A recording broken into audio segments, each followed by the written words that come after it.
y a deux nœuds majeurs en réalité, mais je pense que vous les avez déjà devinés, hein, compris. C'est cette question donc des enfants et cette question de notre relation à Dieu en vérité. Euh, les enfants, c'est le lieu où va se jouer les questions de transmission, d'autorité, hein, d'éducation, des rites, hein, tout ça, et les fameuses loyautés contradictoires que je vous évoquais tout à l'heure, hein. On veut faire plaisir à l'un et à l'autre, on ne peut pas faire tous les deux. Et donc, ça veut dire que ça va nous montrer que les choix, ici, ils ont des conséquences très concrètes. La circoncision, par exemple, que j'évoquais tout à l'heure, hein, qui va se faire automatiquement. Et puis, un point essentiel, c'est que l'enfant né d'un parent musulman est automatiquement musulman. Il appartient à la Oumma. Peu importe qui pratique pas, qui croit pas. En fait, c'est pas la question. Il fait partie de la Oumma. Vous voyez, moi-même, moi, j'ai été baptisée adulte. Donc, mais ayant un papa musulman, en fait, je suis considérée comme apostat, alors que j'ai jamais pratiqué la religion musulmane, hein. Mais vous faites partie de la Oumma. Et ça, c'est un point aussi essentiel. Faut pas le prendre à la légère. C'est une réalité. Et puis, vous savez, c'est toutes ces choses qui, en fait, au départ, ne vont pas se voir, mais c'est au fur et à mesure du quotidien, de la vie, que ça, on va s'en rendre compte. C'est pas les grandes questions phares, en général, qui vont vraiment poser problème. Parce qu'on voit à peu près, hein, personne n'est idiot, on voit bien les choses quand même. Mais c'est dans les détails. Vous savez, c'est ce que je dis, c'est les petits renards qui ravagent les vignes, hein. C'est voilà, c'est dans les petits détails que les choses vont se révéler. Et c'est là que ça devient compliqué. Euh, la partie catholique ce que je vous ai pas dit, pardon, c'est que aussi dans mon livre, j'aborde la chose de la manière suivante, c'est-à-dire que j'ai étudié les différents scénarios de vie possibles. Alors, évidemment, ils y sont pas tous, hein, parce qu'il y a autant de scénarios possibles que de personnes, hein, finalement. Et puis chacun va évoluer personnellement, cheminer aussi. Donc les choses sont un peu différentes. Mais j'ai posé vraiment les jalons avec les scénarios types, hein, si je puis dire. Et donc quand vous avez la partie catholique qui dit, moi, je vais pratiquer ma foi, je vais continuer, aller à l'église le dimanche, etc., etc., bah, on s'aperçoit qu'à la longue, en général, elle abandonne. Parce que bah, il y a des grands événements sportifs, familiaux. Je pense au football souvent, voilà. Mais il y a d'autres activités sportives. C'est souvent le dimanche. Donc, bah, c'est un peu embêtant pour la partie catholique qui va à la messe à 11 heures le dimanche matin. Alors, dans certaines villes, elle peut s'organiser, elle peut y aller la veille, quand il y a des messes anticipées. Mais au bout d'un moment, ça devient contraignant parce qu'il faut s'organiser, puis on est en décalage avec la famille. Et bien finalement, bah, on n'y va plus. Ou alors, on y va moins. Puis après, il faut passer par la casse confession. Ça devient compliqué, vous voyez. Et petit à petit, on lâche comme ça. C'est comme ça que les choses se passent de manière générale, hein. J'entends évidemment, c'est pas partout pareil, mais c'est en général comme ça que ça se passe. Et pardon. C'est pareil, je vous le disais, pareil pour le jeûne du Ramadan. Voilà, c'est aussi des ambiances complètement différentes, hein. Les soirs de Ramadan, la famille se retrouve tous ensemble. Il y a l'iftar, la rupture du jeûne. Bon, bah voilà, toutes ces choses, c'est deux mondes encore une fois qui sont différents et il va falloir apprendre à jongler avec. La question des ablutions aussi, de la prière que j'ai évoquée tout à l'heure, c'est des choses voilà, auxquelles il va falloir penser. Alors, il y a quelque chose c'est Laurence qui a dit ça tout à l'heure, je crois, dans son témoignage, et ça m'a fait penser, c'est souvent ce que je dis, hein, c'est que c'est bien quand on rencontre la personne musulmane, donc, alors là je parle aux parents, hein, je parle aux parents ou aux grands-parents, c'est bien d'afficher sa foi, hein. Il ne faut pas cacher sa foi, évidemment, ça c'est une évidence. Et il faut ne pas hésiter à montrer qu'on a des doutes et qu'on s'interroge, hein. Montrer aussi qu'on n'est pas dupe aussi, hein. Donc en vérité, avec bienveillance, évidemment. Mais il ne faut pas aussi, à contrario, s'auto-censurer. C'est-à-dire, je m'explique, moi j'ai des personnes qui m'ont raconté ça, hein, et qui le regrettent aujourd'hui, en disant, bah voilà, ma fille m'a dit qu'elle allait épouser un musulman, je les ai invités à la maison pour faire connaissance, très bien, et en fait, la personne musulmane n'a eu rien besoin de dire. Les parents, qu'est-ce qu'ils ont fait? Eux qui ont l'habitude de servir du vin à table, ben, ils l'ont enlevé. Il y a toujours du saucisson, des choses comme ça, ils l'ont enlevé. Ils ont même été, madame a été jusqu'à cuisiner du halal pour faire plaisir au jeune homme qui avait rien demandé, hein, au demeurant. Et vous voyez, il y a déjà une autocensure qui s'est installée, il y a une soumission indirecte qui s'est installée.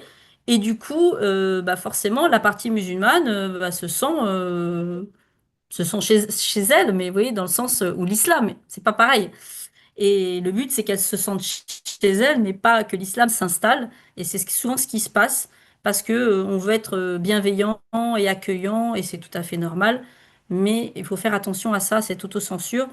Souvent, pour pas dire tout le temps, les personnes le regrettent. Et puis, il faut aussi penser, ça c'est mon côté missionnaire, il faut aussi penser que la personne musulmane, elle est peut-être contente d'aller chez des chrétiens, se dire, je suis loin de la Houma ce soir, je vais pouvoir être un peu tranquille, poser des questions, ou enfin voilà, être un peu soufflé. Et nous, hop, bah, en faisant ça, bah, on la renvoie dans l'islam. Donc, vous voyez, c'est doublement, on se punit doublement en fait. Alors, il y a aussi les questions, je dis souvent, ça peut prêter à sourire, mais parce qu'on se dit que c'est qu'un détail, mais c'est encore une réalité. Mais c'est beaucoup plus loin dans la vie, mais c'est la question du lieu de retraite. Peut-être que la personne qui est originaire d'un autre pays, eh bien, aura envie de retourner à la retraite dans son pays, et ça se comprend. Mais il faut que la personne, la partie non musulmane, le sache. Parce qu'elle n'a peut-être pas envie elle-même de se retrouver dans ce pays. Ou peut-être vont être amenés à vivre séparément. Vous voyez, c'est des choses qu'il faut quand même anticiper, même si c'est loin par définition la retraite. Et même si on se marie de plus en plus tard, hein, on l'a vu tout à l'heure, mais voilà, la retraite c'est quand même assez loin.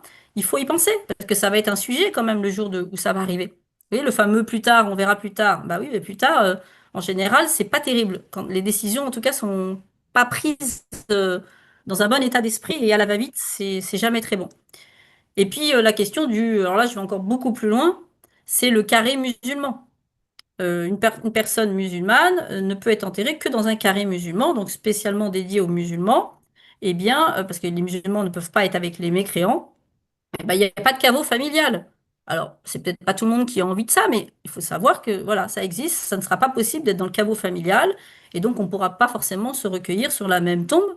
C'est peut-être un détail pour certains, mais c'est quand même une réalité qu'il ne faut pas négliger, en tout cas qu'il faut anticiper quand on commence à se poser la question du mariage et donc de cette vie future ensemble. Ce que je dis souvent, c'est que le couple, bien sûr, ils sont prioritaires, hein, il faut qu'ils pensent à eux. Mais il n'y a pas que dans cette histoire. Il y a les enfants à venir, il y a la famille, enfin, les familles, les amis, l'entourage même de manière plus globale, hein, la société, même si je puis dire, il y a une certaine responsabilité aussi hein, quand on va dans ce type de mariage. Donc tout ça, il faut poser les choses et bien clarifier noir sur blanc, se poser les questions. Quelle est notre vie, enfin notre projet de vie spirituelle, religieuse? Quelle est notre relation à Dieu en vérité? Moi, j'insiste beaucoup sur ça dans mon ouvrage parce que bah, ce qui m'anime, hein, c'est le salut des âmes. Donc du coup, bah, ça me paraît primordial. Comme je dis souvent, sur le plan humain, ça peut éventuellement s'entendre. Je dis éventuellement parce que, encore une fois, le quotidien va rattraper. Et surtout, après, quand il y a les enfants, quand il y a la présence de la famille, de la belle famille, ça devient encore un peu plus compliqué. Mais admettons, humainement et sans pratique religieuse claire. Mais à partir du moment où on met Dieu, j'allais dire sur le tapis, mais dans la balance, eh bien évidemment, là, c'est pas du tout la même chose. Je donne souvent l'exemple, je caricature volontairement le trait, hein, mais vous avez une personne qui, sur sa table de chevet, elle a un livre qui dit aimez-vous les uns les autres, priez pour vos ennemis, priez pour ceux qui vous persécutent, etc. Et de l'autre, vous avez la personne qui a un livre qui dit ne prenez pas pour alliés les mécréants, y compris si c'est votre père ou votre mère. Euh, voilà, on a deux messages qui sont quand même clairement opposés. Et voyez, alors, encore une fois, j'insiste bien, hein, ce ne sont pas les personnes que je montre du doigt. Hein, les personnes musulmanes, il y en a plein qui sont extrêmement sincères, tout comme pour les personnes chrétiennes. Je montre la religion, hein, je montre l'islam et je montre le catholicisme. Mais voilà, c'est des choses, à un moment donné, comment on peut être en vérité avec Dieu sur ce type de paroles, hein, d'écrits en tout cas dans les livres saints. Là, je pense à un exemple. Il n'y en a pas qu'un malheureusement, mais il y a beaucoup. Je l'ai remarqué sur ces 3 dernières années. Vous avez beaucoup de jeunes femmes qui demandent le baptême. Ils ont, je sais pas, entre 20 et 25 ans à peu près. Elles demandent le baptême, donc baptême, confirmation, communion, la totale. Et merci Seigneur. Et comme par hasard, voilà, on va mettre le hasard, en chemin de catéchuménat, qui dure, vous le savez, 1 an et demi, 2 ans, c'est selon, eh bien, elle rencontre une personne musulmane, souvent un monsieur, hein, c'est souvent dans ce cas-là. Et euh, au catéchuménat, de manière générale, hein, il n'y a pas tous les catéchuménats qui font ça, Dieu merci, mais de manière générale, on ne dit rien. On n'ose pas faire de remarques. On n'ose pas, par respect, pour pas perturber, etc. Et ce qui se passe, et là en l'occurrence je pense à une jeune femme, ce qui se passe c'est que bah, entre-temps, comme personne ne lui dit rien, eh bien, elle se met en concubinage avec le monsieur musulman. Et puis entre-temps, bah, elle tombe enceinte, elle arrive le jour de son baptême, elle a 6 mois et demi de grossesse passée. Monsieur n'est pas là évidemment, puisque lui il est musulman et il le dit, je ne serai jamais autre chose que musulman. Bon, là, on le met de côté parce que le bon Dieu peut très bien s'en occuper, mais voilà. Et pour lui, l'enfant à naître sera musulman. Et résultat du compte, on a une jeune fille enfin, une jeune femme qui est arrivée il y a 1 an et demi, souriante, épanouie, joyeuse, et qui le jour de son baptême, moi, ça m'a fendu le cœur parce que j'ai assisté, hein, et j'ai pas vu une femme heureuse et épanouie. J'ai vu une femme qui se retrouvait enceinte, qui en plus les gens la regardaient un peu bizarre. Ça, c'est le jugement des gens. Bon, ça, c'est autre chose, mais quand même.